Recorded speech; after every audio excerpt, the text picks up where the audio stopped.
Again, let me introduce myself. My name is Geoffrey Kiringa Ruku. I'm the Minister for Public Service, Human Capital Development and Special Programs in the government of the Republic of Kenya. And management and the council members, the chairman, the national chairman, and your team for organizing a very successful conference. I think it's not easy to bring together over 1,000 professionals who are very busy on a day-to-day basis. Bringing people, 10 people, 20 people together is a challenge. And when I see that this room is full, it shows commitment, it shows dedication, and the love for this very noble profession. To the organizers, I say thank you. Discipline and the alignment of the people's strategy with sustainability. These conversations are critical and form a very foundation of how we build institutions that are ethical, resilient, and performance-driven. The government of Kenya assures you its full support, and the President of the Republic of Kenya assures full support of his government. We recognize that human resource professionals are central to shaping organizational culture, enforcing compliance, and ensuring that our workforce remains motivated, skilled, and accountable. As I have traveled across the country engaging with institutions, I have witnessed both the promise and the challenges of our public service. As you know, for those who are working with the public service or in government institutions, I have made some prompt to face it in regional headquarters across the country. But moving forward, I'll make well-organized county headquarters and sub-county headquarters visits. I will involve these institutes, that is the Institute of Human Resource Management, so that we can organize more engaging visits in county headquarters and sub-county headquarters to see how we can achieve excellent public service delivery. Kenyans demand excellent public service delivery. And they are right to demand for that because they have paid their taxes. We need to be accountable as those who are working the government, that indeed we are offering excellent public services. But not only those who are in government, also those who are in NGO sector, we all work for the same people. Those who are in private sector, we all work for the same people. We all work for Kenyans. And therefore, wherever we are, whether in private sector or in public sector or in non-governmental organization, we have a responsibility. Whatever we are doing, we do it in an excellent manner. I also want to recognize our brothers from Tanzania for making time to come all the way from our neighbors to this Congress, and all those others who have traveled from the different countries to be here. Therefore, as I have traveled across the country engaging with the institutions, I have witnessed both promise and the challenge of our public service. Issues reported in the media, inefficiency, work and weak accountability systems, favoritism, and gaps in succession planning are real and they demand urgent solutions. It is here that I challenge all of us as human resource leaders, the champion of transformation of our nation needs. Streamline human resource functions across recruitment, performance management, learning and development, compensation, employees relations, and compliance. Hold staff and employers accountable. Promote integrity and discipline at all levels. And ensure that our workforce structures are fit for purpose in a very rapidly changing environment, which I'm sure the presenters who were here have indeed highlighted that the work environment is rapidly changing. The theme of this Congress, we will strengthen trust in public institutions, enhance productivity, and position our nation for sustainable growth. Let me turn to a matter that sits squarely on your shoulders and at the very heart of our physical sustainability. The management of public wage bill is indeed a serious issue which requires all of us, those who are in public sector, those who are working with county government, the national government, we need to look at this keenly. The salaries and allowances we pay are not abstract figures on our ledger accounts.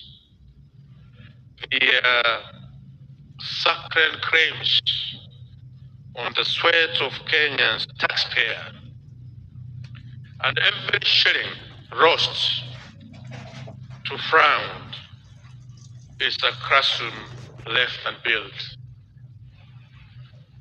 a clinic left unstarved, a road left unfinished.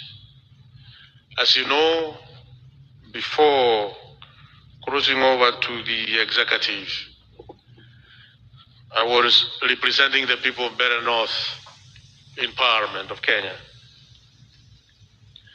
And the challenges which are across our villages in the Republic of Kenya are enormous. We have many corners of our nation where classrooms for our children are not there. Roads in our villages are in bad shape.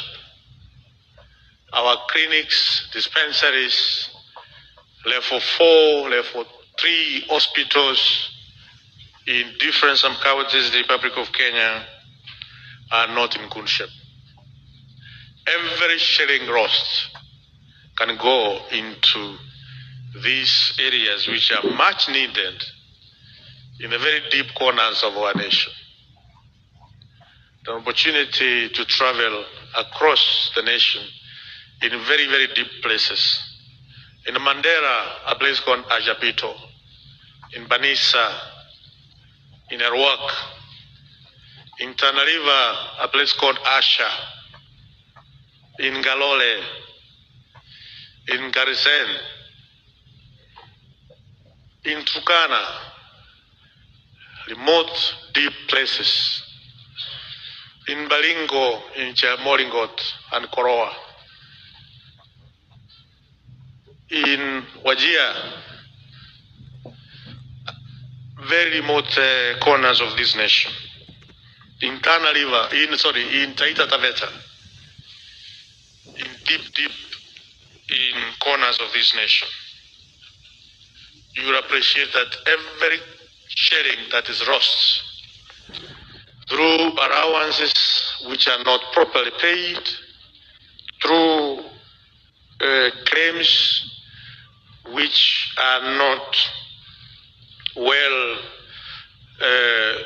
analyzed and approved or verified, these money lost are monies that are needed in some of these places in different corners of our nation, so that we can make the lives of those who live in our villages more to improve.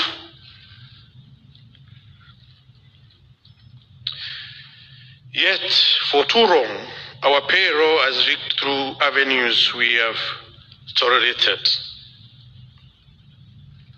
The ghost worker who draws a salary but has never reported to a desk. The duplicated names that service across multiple stations. The multiple irregular payment of allowances that quietly inflate obligations beyond what any budget can bear. We have cases in National Police Service where a police officer is interdicted and is not earning a salary every month, but that salary is paid to a certain account and goes to a pocket of someone. Many cases. Last year, I mentioned that we are doing a payroll forensic audit, which we have finished.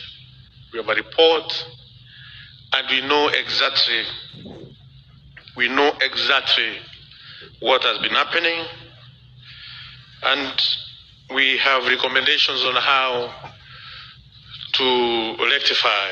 And the President of Kenya, His Excellency William Samoei Ruto, has given me very strong instruction as his minister in charge of the payroll, that one, we have 575 state agencies in the Republic of Kenya, 245 state corporations and sagas, 62 universities and other higher learning institutions, 162 TFETs and TTCs, 106 public funds. Out of 575 state agencies, only 47 who have been onboarded on Human Resource Information System. I call upon SRC and Public Service Commission to immediately ensure the human resource instruments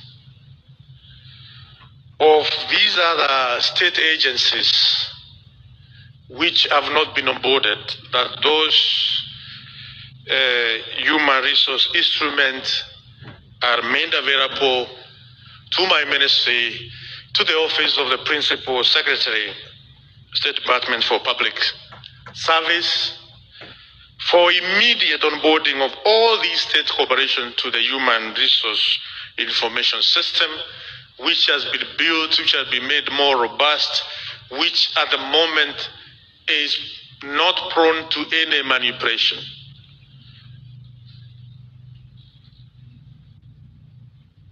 This is extremely serious.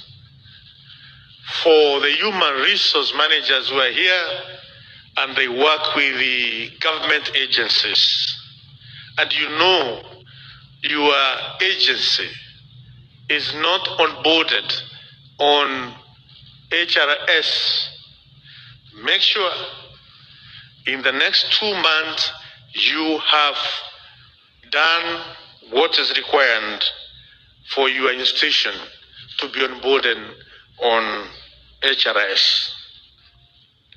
Failure to which a time is coming when we will not pay salaries and allowances of those institutions which have not onboarded on human resource information system. All of us, all the government institutions and agencies of the Republic of Kenya must be on one platform, all of them, from National Police Service to Defense to all the parastatals, all of them. They must be on one platform. All universities in the Republic of Kenya, all of them, all the TVETs, and all the public funds, they must be on one platform. And that platform is Human Resource Information System. This is the directive of the head of government. This is the directive of the chairman of cabinet. This is the directive of commander of the defense forces of the Republic of Kenya. This is the directive of the president of Kenya. Nirundie hiyo msikie mzuri nyinyi watu ya kamera.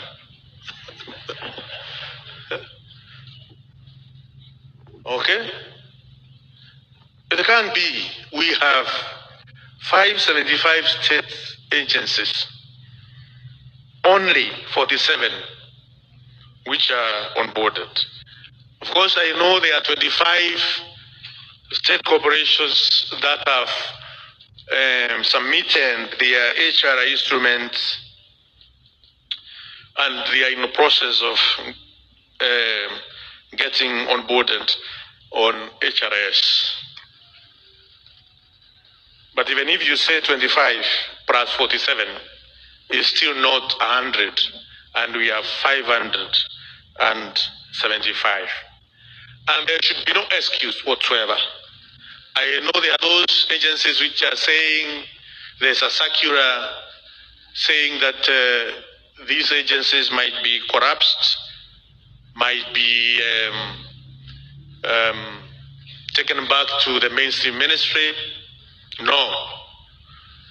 So long as you have employees who are adding allowances and salaries every single month from the covers of the people of Kenya, you must be accountable to the people of Kenya through a platform that the government have created on behalf of the people of Kenya, which is known as Human Resource Information System, which has been made more robust, which we have created proper firewalls, which can onboard all government agencies.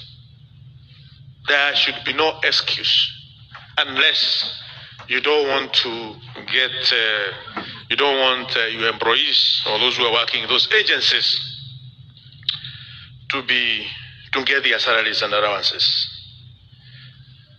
I therefore repeat and say, I call upon Salary and Remuneration Commission and Public Service Commission to expedite and ensure all other agencies, government agencies, who have not submitted the human resource instrument do so as quickly as possible, so that we can ensure these state agencies are onboarded on this platform, which will be able to tell us that so-and-so is trying to manipulate the payroll. And we'll be able to nab whoever is trying to do that. I hope that is clear. I therefore call upon every human resource officer in this room to treat the payroll integrity not as a periodic exercise, but as a permanent discipline. Let us institutionalize rigorous verifications and reconcile our payroll against verified staff establishment, and ensure that no name enters in the system without proper verifications. Let us harness our integrated payroll and HR systems to flag anomalies in real time. And I have said we have a system which can be able to flag any anomaly at real time, and which is secured by the most institution in the Republic of Kenya which knows how to secure government delicate infrastructure. And let us cultivate a culture in which those who are giving information are not silenced.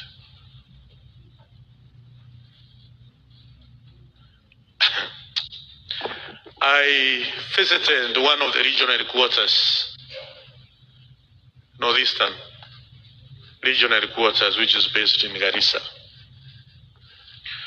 According to the Human Resource Procedures and Manuals of 2016, the coastal region and Northeastern, we are supposed to report to our offices and workstations at 7:30 in the morning and leave office at 4:30 in the evening. I was not in Garissa regional headquarters at 7:30. I arrived there at 8 a.m. sharp. So I was that minute late.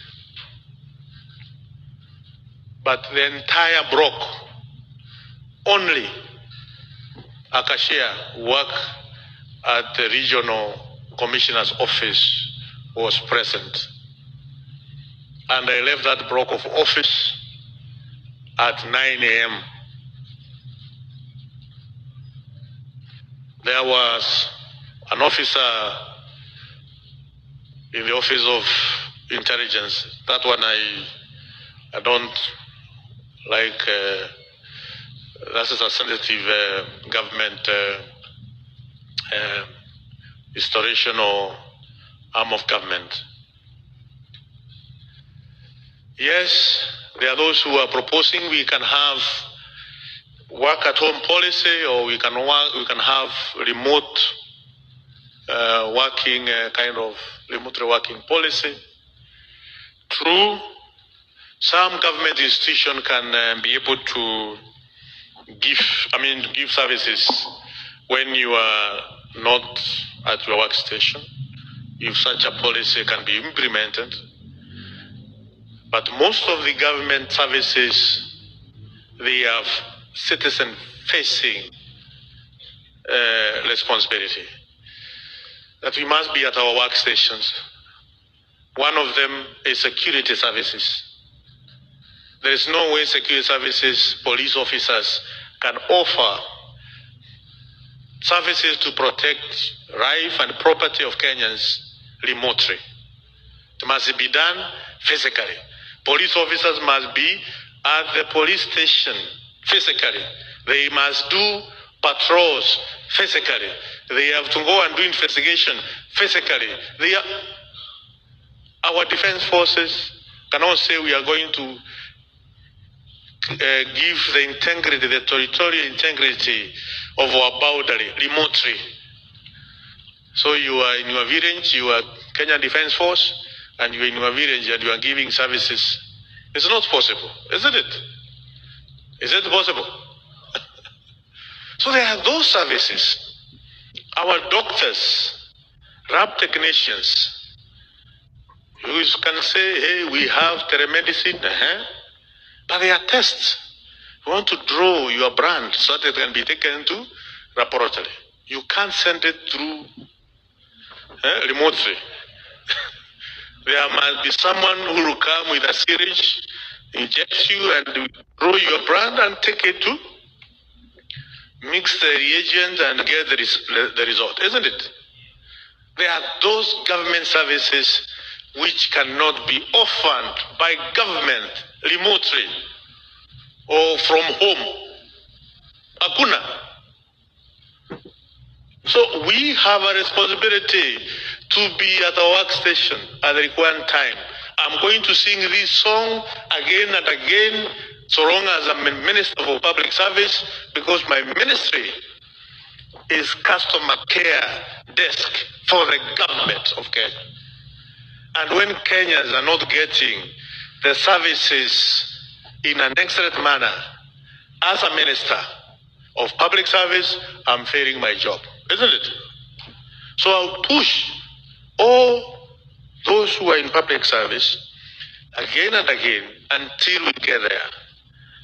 I have written letters to all those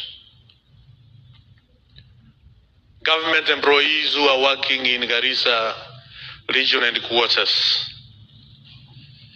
I went back to the office and asked for the list of each and everyone who is working in Garissa region headquarters. And we have 338 government employees stationed at our region headquarters in Garissa from different ministries: Ministry of Health, Ministry of Education, Ministry of Gender, who are in charge of Children Affairs,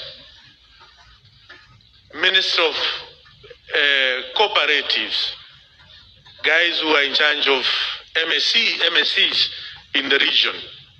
I have a list of 338 employees, government employees, stationed at the regional headquarters in Garissa. I did not see them. So we have a responsibility, and I'm going to follow that case to the last. Those who need to be fired or interdicted or disciplined, I'll ensure is going to happen, because we cannot continue like that. Kama unalipwa na mshahara ya serikali, uwajibike, unjitume. Na kama unjitumi, we'll deal with you. Because jamani, I am sure all of you are Kenyans. You know the kind of effort public servant number one, who is the President of the Republic of Kenya, he doesn't rest. Juzi alikuwa hapa Coast, tunaangalia kwa mitandao, saa 3 ako kwa wananchi anajitetea, saa 3 asubuhi all the way to saa 10 anaenda kwa mikutano. Vile vile the following day the same, anatoka hapa anaenda kwa ofisi, anajitetea, anajisukuma, anatia bidii, anawajibika. Then those who have been given responsibility by the government through Public Service Commission to help the government of the day, which has been formed by the president, they don't care. Juao wameajiriwa permanent and pensionable. They don't care. Wanajua the much it can be done is to be transferred from one office to another, from other region to another region. They continue with the same behavior. Please, human resource managers who are here from government, you must help His Excellency the President of Kenya. I know President and senior government officers can be frustrated by a crack. I'm not saying a crack is not a very important person. He's a very important person. I'm told there is one person who was asked, let me have some water, who was asked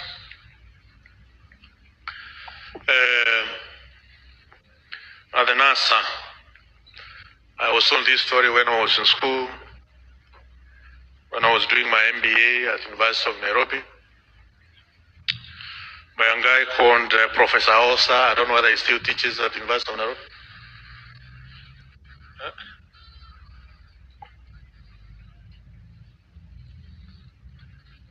Professor Osa angali anafundisha UN School of Business, for those who have been there recently. It was many years ago. That in NASA, a cleaner, a sweeper, What do you do here? That lady never said, I'm a cleaner, I make this place clean. No. Said, my business here is to take human being to the moon, to space. Isn't it? Na ajui kuunganisha wires. So what I'm saying is, all of us are important. Whether you are crack, whether you are regional managers in charge of I don't know what, all of us, we have to do what we are supposed to do in our workplaces so that we can make the government of Kenya successful. Because even if ministers and the president fight as much as possible, put a lot of effort, and those of us who are supposed to carry out specific activities, we are not doing it, then we will fail the government of the Republic of Kenya. And once we fail the government of the Republic of Kenya, the person we are failing is that person who formed that government, and is none other than the president. So the public servant across all the ministries, as your minister for public service, I'm calling upon all of you, all the public servants, to ensure we are doing what is right in our workstations. And we are at the workstations and you are offering the right services excellently to Kenyans. And that is what I will embark on in the coming days to ensure it is happening across our nation. Because the number of days I have visited regional headquarters, I've been disappointed to some extent, but also there are other government departments which are working very well. The Department for Immigration, they're always there in all the places except in Northeastern where I visited. Here in Mombasa, they were there at the right time in Kisumu, in Nakuru, in Nyeri, in Embu. The Huduma centers in the Republic of Kenya, they are doing an excellent job. The Teacher Service Commission in Mombasa, in Nakuru, in Nyeri, doing excellent job. But there are some government departments, which we need to put more effort. And I call upon the human resource professionals who are here to ensure that is happening, because that is your responsibility. That is your responsibility. The technology exists. The policies exist. What remains is the courage and the conscience to apply them without fear or favor. If we get this right, we do more than save money. We restore the dignity of public service and renew the citizens' faith that their government spend honestly what is the correct honesty. As we cross this Congress, I urge you to carry forward the spirit of these discussions into an institution.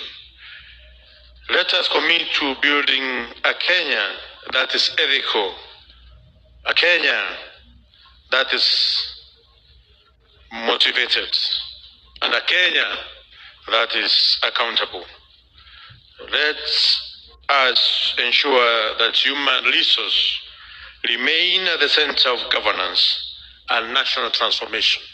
And let us together shape the future where Kenya's greatest asset, its people, are managed with discipline, integrity, and purpose.